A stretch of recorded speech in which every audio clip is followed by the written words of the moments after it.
Dans cet épisode, on prend son élan pour un grand saut énergétique.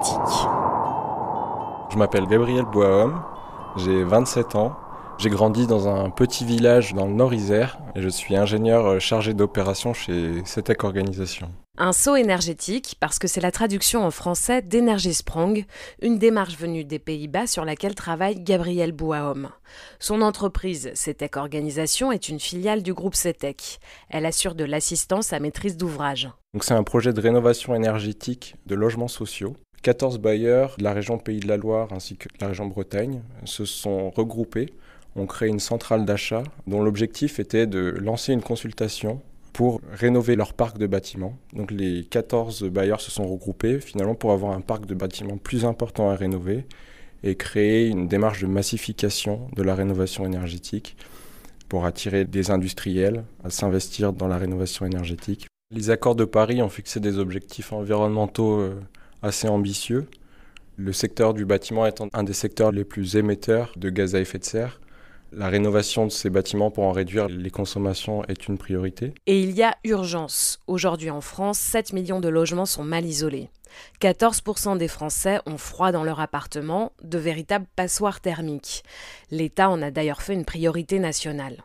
Regrouper des logements sociaux à rénover, cela coûte moins cher et cela va aussi plus vite. Le travail principal pour réduire la consommation énergétique des bâtiments se fait sur l'enveloppe, c'est-à-dire les façades, la toiture, qui sont les parties du bâtiment où on a les plus grosses déperditions énergétiques. Et donc ces procédés de rénovation visent à préfabriquer justement des façades très isolées et des toitures également isolées, donc de les préfabriquer en usine pour les amener sur site et les poser.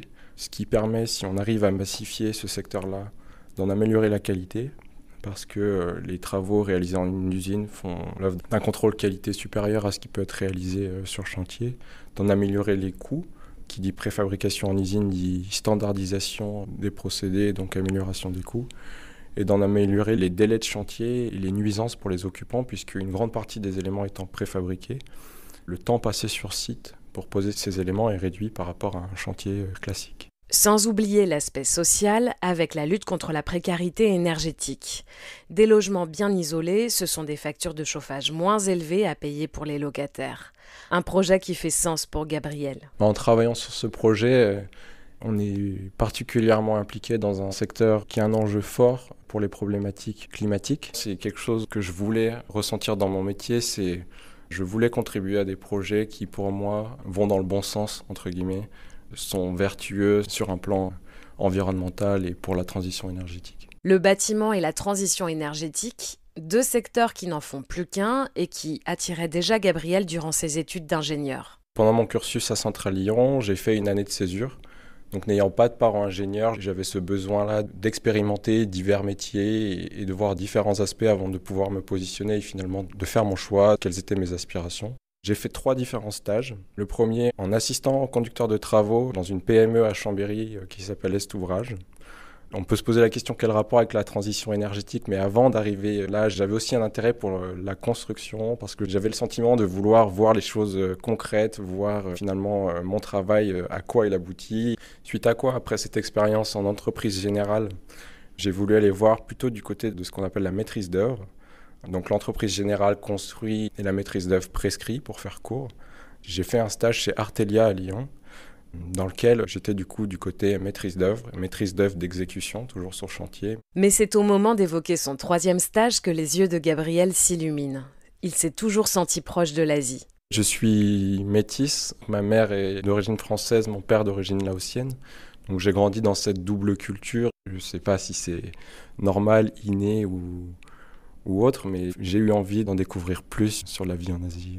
J'ai fait un stage en Indonésie, dans lequel j'ai voulu un petit peu changer d'approche et c'est là où finalement ma sensibilité environnementale s'est le plus précisée. Donc je suis allé faire un stage dans la gestion de tri de déchets, donc à Bali, pendant 4 mois. Donc c'était à la fois un stage professionnel mais aussi d'ouverture et culturelle et pour voir différents projets. Bali est quand même connu pour être une des îles les plus touristiques au monde. Donc forcément, il y a plein de belles choses à voir et d'un point de vue touristique et culturel. Mais on en voit aussi les conséquences, et notamment en matière de déchets. C'est une île qui est quand même très polluée, où les déchets se retrouvent sur les plages en raison de ce qui se passe à Bali, mais pas que. Des déchets ramenés par les océans de manière générale. Il y a énormément de plastiques qui sont déversés dans les canaux en fait, qui jonchent les différentes villes et villages.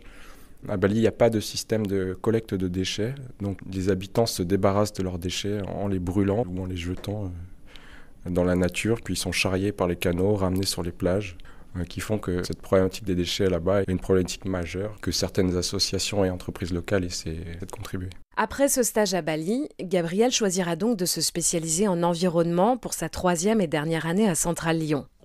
Un choix sensible et intelligent, une carrière pleine de belles promesses, vertes.